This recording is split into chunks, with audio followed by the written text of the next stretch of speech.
Hello everybody and welcome back to another video. In this video, we're going to be learning how to create Rebar schedules in Revit. If you need access to this particular file, make sure to check the description of the video. As we can see in the last video, we were able to detail the slab section. Alright, let's go ahead and get started. Right now, I'm inside section 1 of this view, as you can see. And if I zoom in closely, I'm just going to go ahead and select this bar. We're going to check some of the properties for it. As you can see, this is a H10 bar. If I click on edit type, you can see some of the properties for it. The material here is set here to that B500. I'm going to duplicate. I'm going to change this here to Y10, which is going to be a grade 410. So I'm going to click inside here and open up the material browser. I'm going to go ahead and duplicate this material with its assets. I'll click on that second option. And I'm just going to rename this here to 410. There we go. Now I'm going to go to the physical tab, and under strengths, I'm just going to change these values here to 410 MPa as megapascals to match the material. Alright, good. I'm going to go ahead and click OK. This doesn't affect our modeling, but it's just nice for consistent information in the project. Alright. Now let's see some other properties. If I scroll down, you can see the associated dimensions with our reinforcement. We have A, B, C, D, and E. If I scroll up as well, we can also see the shape, which is shape 41. Alright, that indicates the shape that we're looking at. Likewise as well, if I want to check more properties for the bar, I can right click on it and I can click on Find in Project Browser. As you can see, that's the Y10 bar under Rebar. If I go ahead and expand rebar shape, we can see all the loaded rebar shapes inside this project. You can see that 41. We have from 00 all the way to 99 or 98. I'm going to right click on 41. I'm going to click on Edit to edit the family for that rebar shape. And we can see how the dimensions are assigned to this particular shape, which is shape 41.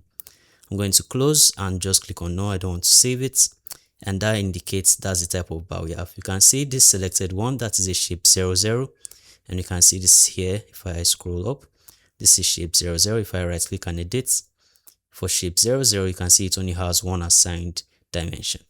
Alright, now we know how to identify the bars and their dimensions. Alright, let's go ahead and continue. Let's go ahead and create a schedule. So in this view, first I'm just going to go ahead and open up the 3D rebar view so we can see all the reinforcements that we'll be creating a rebar schedule from. I'm going to go ahead and open up the view tab, and under the view tab you're going to see the create panel. I'll click on schedules and I'll click on quantities or schedules quantities. At the top here, I'm just going to go ahead and search for the structural rebar category. I'll just type here rebar or REB. Then I'll go ahead and give it a name. Let's call this slab rebar schedule.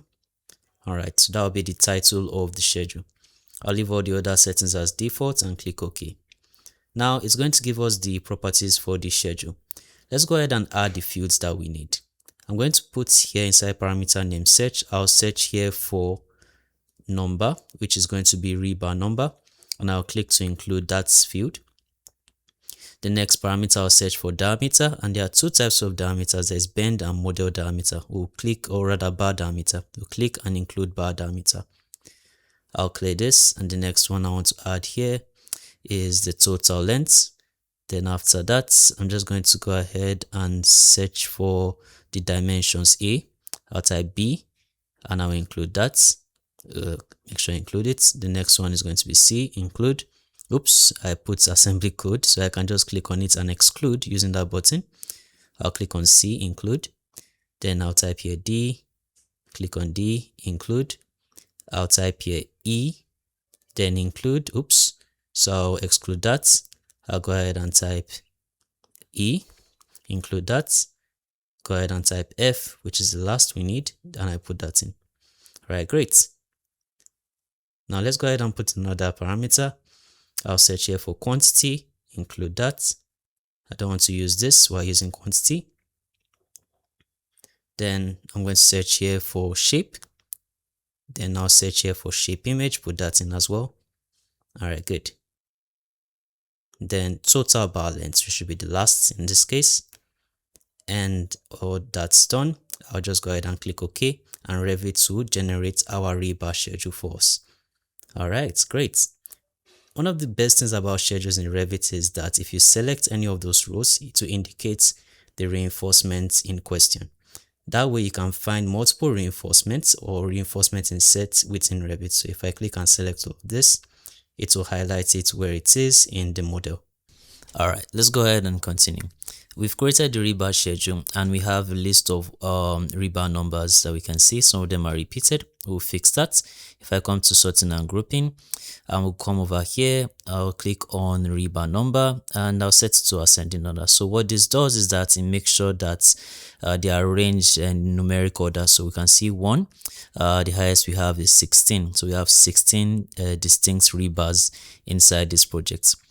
But we still have multiple instances of rebar numbers, and what we want to do is that we want to group them. So they have the same parameters. What we're going to do is we'll group them. If we come over here back to sorting and grouping, there we go, and I'll come here and turn off itemize every instance. If I go ahead and click OK, you can see it's been grouped, so we just have the distinct rebar numbers. Then we run into another issue here, in which where we have the quantities showing as varies. So like as you can see, we also have the total bar length showing as varies as well. Right, so what we're going to do is that we're going to go ahead and calculate the totals. So we'll come to formatting, I click on edit, and I'm just going to go over here to quantity. I'll change this here to no calculation to calculate totals. As you can see, we'll do the same thing as well for total bar lengths.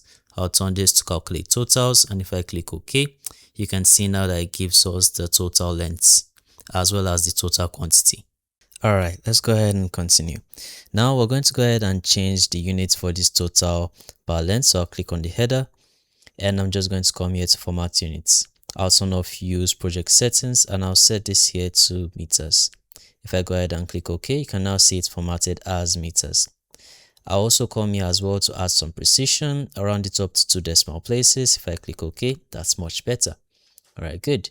Likewise as well, we want to make sure that everything is aligned to the center just for better presentation. So I'll set this here to align to center, and I can do that for all the other headings as well. So I click and drag over the headings and I'll set this here to center just like that. You see we have a finer presentation.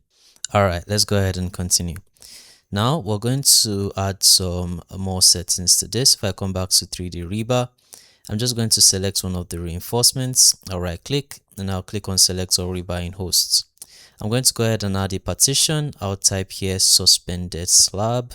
That's going to be the partition. All right, suspended slab. There we go. And I click on apply. Now, the reason why we're adding this partition is to make sure that it only identifies the slab reinforcements. To give you an example, if we had reinforcements in the column, it will be counted in our slab rebar schedule. So there is a way to sort it out. So back inside our slab rebar schedule, if I come here to filter, I'm going to go ahead and add a parameter here, which is going to be partition. It's not there yet. So if I come to fields, I'm going to search here for partition, which is an available field. If I include that and come back to filter, I can filter by partition. Now that's going to be equals to suspended slab. All right, good. So if I select suspended slab now, and I'll just go ahead and click OK, you can see in the background, it still appears as everything that it is. Well, let's see when it changes. If I come back here and I change it to, for instance, columns, or column in this case, you can see nothing appears because there isn't any reinforcement that has the partition of column. But if I come to the 3D Rebar view and I select one reinforcement, for instance, and I set it here to column and I click on apply, if I come back, you can see now that the rebar number on the properties is set here to 01. That is the first of that partition. If I come to the schedule, we can now see that same reinforcement there.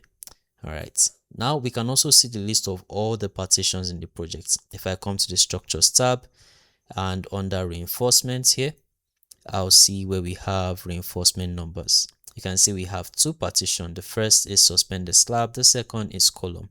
And you can see here that they have the total numbers in use.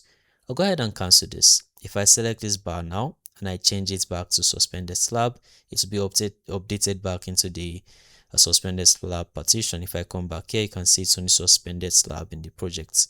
Likewise as well, if I come back to the schedule, I'm going to set this back here to suspended slab, and if I click OK, we have everything there. Now we have this partition field showing, and we don't want that. It's just for filtering. So I'm just going to go ahead and click on the heading just like this, and I'm just going to go ahead and hide it. Great, just to keep our schedule simple. All right, let's go ahead and add some other settings. Now I'm going to go to click inside the title, and we can change the appearance of the title. So if I come here, I can change use any color of my choice. So I'm going to use blue. For the font size, I'll set this here to 5 mm. I can choose any font I want. I'll make this bold, and you can see it's emphasized. I can do the same thing as well for the heading and the body text. If I just go ahead and click and drag over the headings just like that, I can go ahead and apply a consistent formatting across all of them. So for instance, the font size, if I set it to 2 mm, I can choose a color of my choice as well. If I click OK, you see it affects everything. If I just want to apply it to the headers, I just go ahead and click on the header. I just go ahead and click and drag. So let me start from the right, click and drag all the way to this point. And I can go ahead and click on fonts, and I can choose any font size. Let me make it 3, and I'll set this here to red. Anything goes actually, as long as it is visible. So you can see that. We can also apply a shading as well if you want to show a distinction between the headings and the title. The body text, you can see that's that. I want to go back a bit. This doesn't really look too attractive. All right, so just keep it simple like this. That's fine. All right, good. So we've learned how to format the appearance of our schedule. I'm going to group these dimensions, so I click and drag over them like this. And I'm just going to go to the top of my screen. You see title and headers. I'm going to click on group headers. And just like that, we see we have a row above it. If I click there, I'm just going to type here dimensions and dimensions. That's correct. Great. And I can also change the appearance as well. If I come to fonts, I'm just going to set this fonts here to 4 mm, change the color as well to red. And if I click OK, you can see that it's going to be for the dimensions A to F. All right, let's continue from there. Now we're going to go ahead and go to level 2, and we're going to place some of these views on sheets. So I'm going to crop it from this setting here, then show the crop region. I'm going to click and drag, and then just go ahead and manipulate the space that I want to utilize on the sheet. There we go. And I'm going to hide the crop region. Good. All right, good. So this is going to be our level 2 view, how it's going to look like on the sheet. All right, so I'm going to come to the view tab, click on sheets. I'm going to select this A1 metric title block, all right, which comes with the project's template. And I'm going to come back to the view tab again and click on view. And I'm going to search here for level 2. All right, I'll click on level 2, and I'll go ahead and click on OK. And I'm just going to go ahead and click to place that view on the sheet. All right, great. So we can see that this is how it appears on the sheet. So I'll create a new sheet again, click OK. And I'm going to come to the project browser, going to scroll all the way down. I'm going to drag, this is another way to place views on sheets, drag and place section 1 on sheet 2. Click and drag to place section 2 here as well. All right, good. So we have our 2 sections, and you can see the detail numbers are also visible. So that's detail 1 and 2. If you come to sheet 1, you can now see that the detail numbers now appear on the section heads. All right, great. Now let's go ahead and create another sheet. So come back here to sheets, select the A1 metric title block again, click OK, and I'm going to come to the project browser, and I'm going to look for schedules. I'm going to go ahead and drag the slab Rebar schedule, click and drag and place it on the view. Great. So you can see this is how it appears, and you're noticing that the shape image is missing. So let's see how we can fix that. So if I come back and double click on the Rebar schedule to go to that view, you can see the shape image is not there, and we can actually edit the family and place that. So if I come to the 3D Rebar view, I'm just going to select one of the bars, right click, and I'll click on find in project browser. Now we're going to locate Rebar shape here. Just going to select 00, right click on it, and I'm going to click edit to edit the Rebar shape family. Right, good. So you can see this is the one with just one dimension, which is A.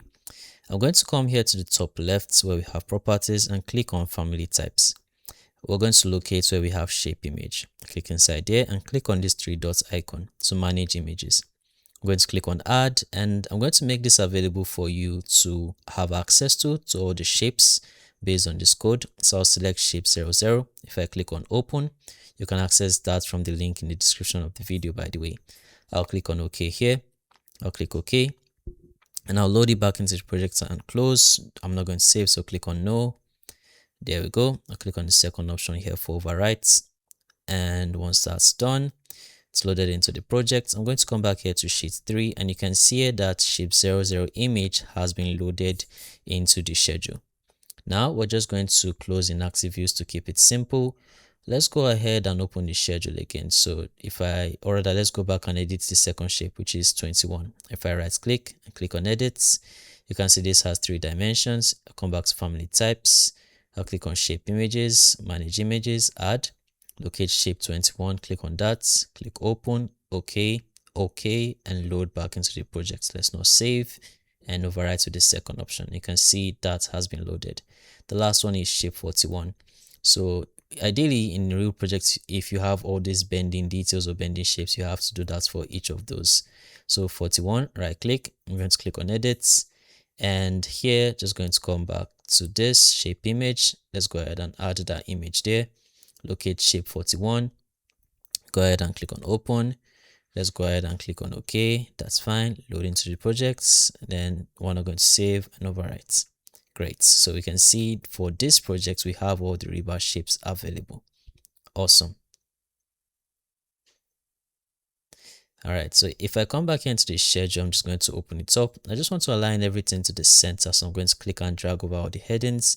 I'll set this here align vertical to middle, so it has a much better appearance on the sheets, just like this. All right, great. All right, let's go ahead and continue.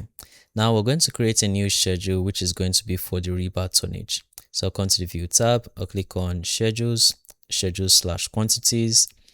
And over here, I'm just going to look for the category of rebar again, select that. And for the name, I'm just going to set this as rebar tonnage. All right, rebar tonnage. Okay. And I'll go ahead and click on OK. All right, good. Now I'm going to go ahead and put in these fields. So just click into the parameter name search. I'll search here for bar diameter, include that. And I'm just going to click inside here again. I'll put in total bar length. All right, I'll go ahead and click on OK. All right, for now we just need these two, and I'm just going to sort and group this. So if I go ahead and click on edits, I'm going to remove itemize every instance, and I'll come to formatting. By the way, you can switch tabs from here.